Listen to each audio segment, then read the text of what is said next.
নমস্কার বন্ধুরা, আমি পম্পা। আমার পম্পাস কুকিং অ্যান্ড ব্লগ চ্যানেলে আপনাদের প্রত্যেককে স্বাগত জানিয়ে আজকে চলে আসলাম আবারও একটি রান্নার নতুন রেসিপি নিয়ে।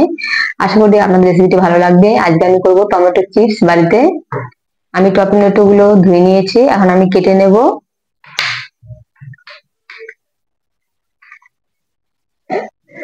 আমি 4 ফালি করে নিয়ে নেবো একটা টমেটো, যেহেতু আমি মিক্সিতে দেবো। আপনারা টমেটো 2 ফালি করে আপনারা গ্রেটার দিয়ে ঘষে নিতে পারেন। আমি সবগুলো টমেটো কেটে আবার ফিরে আসছি। টমেটো গুলো সব কাটা হয়ে গেছে, এখন আমি একটা মিক্সি জার দিয়ে দেবো, দিয়ে মিক্সিতে এবার ঘুরিয়ে নেব। এবার আমি ঢাকনা আটকে নেব, দিয়ে মিক্সিতে আমি ঘুরিয়ে নেব। বন্ধুরা দেখুন, আমি মিক্সিতে দিয়েছিলাম, কত সুন্দর পেস্ট হয়েছে। আর এখন আমি ছেঁকে নেব, একটা কাপড় নিয়েছি।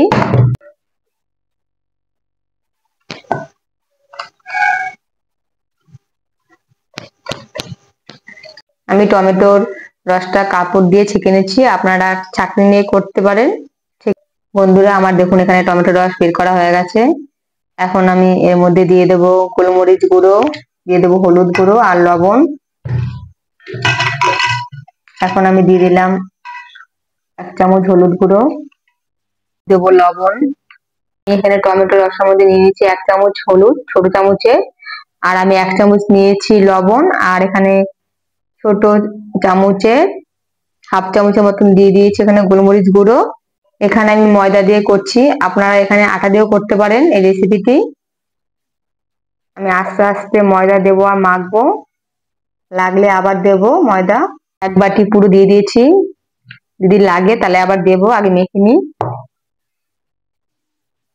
ডোটা খুব শক্ত করবো না আর খুব পাতলাও করবো না। আমার 1 বাটি ময়দা দেওয়ার পরও দেখুন বন্ধুরা, আরো ময়দা লেগেছে, কারণ একটু নরম হয়ে গেছে ডোটা। তাই আমি আরো একটু ময়দা দিয়ে দিয়ে মাখবো ভালো করে কিছুক্ষণ। আমার দেখুন মাখা হয়ে গেছে বন্ধুরা, খুব শক্ত করিনি আর খুব নরমও হয়নি। এখন আমি এখান থেকে লেচি কেটে নেব।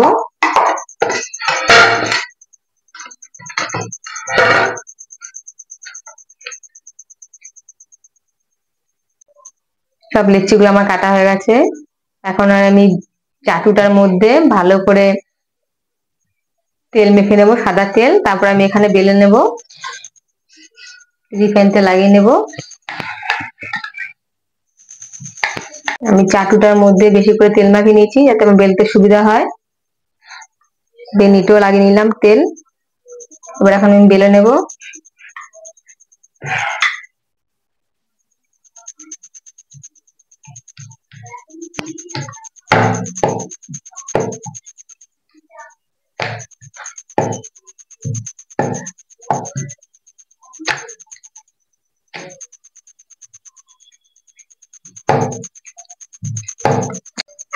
দেখুন বন্ধুরা, খুব মোটো না খুব পাতলা করিনি, দোকানে যেরকম হয় আমি সেরকম করেছি।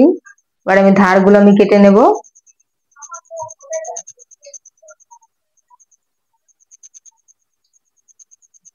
কেটে নেব। বন্ধুরা দেখুন, আমি এখানে শেপ দিয়ে কেটে নিচ্ছি, আপনারা ভালো করে ফলো করবেন, তাহলেই বুঝতে পারবেন আমি কিভাবে কাটছি।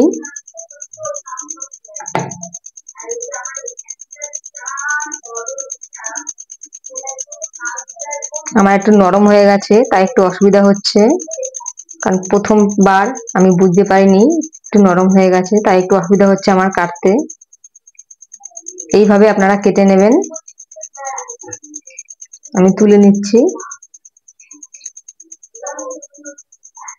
এই দেখুন, দোকানে যেরকম চিপস কিনে খান সেরকম দেখুন, আপনারা জিগজ্যাগ করে কাটবেন। আপনাদেরকে বলেছি যে নরম হতে আমার অসুবিধা হচ্ছে।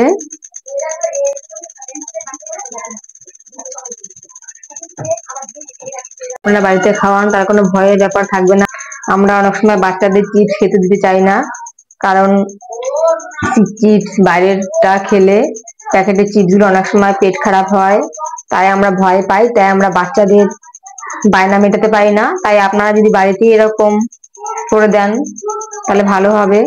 ঘরোয়া জিনিস, কোনো অসুবিধা হবে না, পেট খারাপও হবে না, পেট খারাপের কোনো ভয় থাকবে না। হেলদি একটি খাবার। সব কেটে দেখা হচ্ছে বন্ধুরা। আবার বন্ধুরা আমি এগুলো দেখুন সব কেটে নিয়েছি। এখন আমি এর গায়ে ছিদ্র করে নেব, নাহলে ফুলে যাবে। আপনারা যখন বেলবেন রুটিটাকে তখন আপনারা করে নিতে পারেন, আমি এখন করে নিচ্ছি, আর নাহলে ফুলে যাবে। আমি সবগুলো ছিদ্র করে আপনাদের সাথে আবার দেখা হচ্ছে। আমার ছিদ্র করা হয়ে গেছে দেখুন বন্ধুরা। এখন আমি ভেজে নেব। একটা নন স্টিক কড়াই বসিয়ে নিয়েছি, এবার গ্যাসটা আমি জ্বালিয়ে দেব। কড়াই গরম হলে তারপর তেল দিয়ে দেবো। কড়াই গরম হয়ে গেছে বন্ধুরা, এখন আমি সাদা তেল দিয়ে নেব।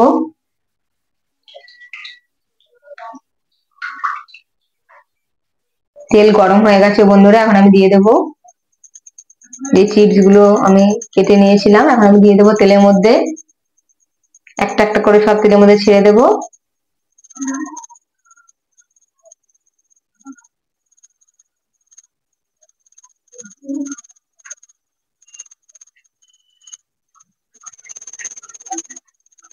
একে একে আমি দিয়ে দেব, একবারে দেব না, 3-4 বারে ভাজবো। যতটা হয় আমি দিয়ে দেব।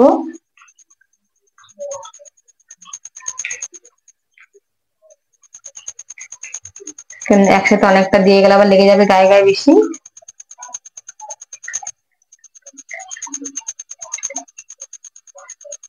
আর দেবো না আমি এখন, এবার নেড়ে চেড়ে নেবো সাবধানে। আমার ভাজা হয়ে গেছে, এখন আমি তুলে নেব। আমি এগুলোকে আবার সেম আগের প্রসেসে ভেজে নেব।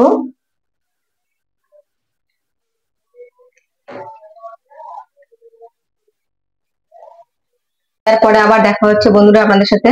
বন্ধুরা আমার পুরো ভাজা হয়ে গেছে চিপস। এখন মশলা এর মধ্যে অ্যাড করব, পুরো দোকানের মতন, দোকানে যেরকম মশলা দেয় এরকম দোকানের মতন মশলা দেয়। তাহলে যদি করি তাহলে আরো ভালো লাগবে খেতে, কোনো বাচ্চাদের পেটও খারাপ করবে না। আপনারা হয়তো ভয় পান, আমরা মায়েরা হয়তো ভয় পাই যে বাচ্চাদের দোকানে চিপস দেবো কিনা, পেটের সমস্যা হতে পারে, বাচ্চাদের শরীর খারাপ হতে পারে, মানে স্বাস্থ্যের কথা ভেবে তাই আমরা ভয় পাই, চিপস সহজে বাচ্চাদের কিনে দিতে চাই না দোকান থেকে।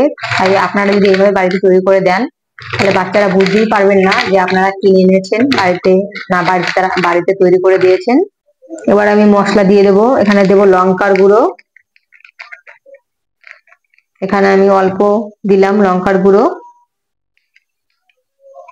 এখানে আমি দিয়ে দিলাম চাট মশলা, দিয়ে দেবো ম্যাগি মশলা,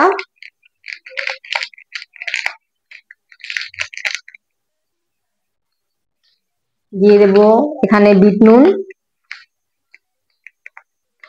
এবার পুরো মেখে নেব। আপনারা আওয়াজ শুনে বুঝতেই হয়তো পারছেন যে কত খাস্তা হয়েছে। আপনারা একবার হলো এই রেসিপিটি বাড়িতে ট্রাই করে দেখবেন। এই নে বাবা, টমেটো চিপসটা একটু খেয়ে চেক করে দেখতো কিরকম হয়েছে খেতে, খেতে ভালো হয়েছে কিনা। তো বাড়িতে বানিয়েছি নাকি দোকান থেকে? হ্যাঁ হ্যাঁ বাড়িতেই বানিয়েছি। দেখ না, একটু খেয়ে দেখ, চেক করে কিরকম হয়েছে। মনে হচ্ছে না যে মানে বাড়িতে বানিয়েছি। খেয়ে দেখ কিরকম হয়েছে, তাহলে তো বুঝবে না কিরকম হয়েছে, আদৌ আমি বানাতে পারলাম কিনা। ভালো হয়েছে টমেটো চিপসটা খেতে? দেখি তো আমিও খেয়ে। দারুণ হয়েছে, দারুণ হয়েছে বন্ধুরা। আপনারা হয়তো আওয়াজটা শুনে বুঝতেই পারছেন, মা আর মেয়ে আমরা খাচ্ছি, খুব সুন্দর হয়েছে। আপনারা একবার হলেও এই টমেটোর চিপস রেসিপিটি বাড়িতে খেয়ে করে দেখবেন, আশা করি আপনাদের ভালো লাগবে। আর আপনাদের যদি একটু ভালো লেগে থাকে আমার ভিডিওটি কোনো অংশ, তাহলে লাইক কমেন্ট আর শেয়ার করবেন বন্ধুদের সাথে আমার ভিডিওটি। আর পরবর্তী ভিডিওতে আপনাদের সাথে আমার আবার দেখা হবে। টাটা বন্ধুরা, টাটা।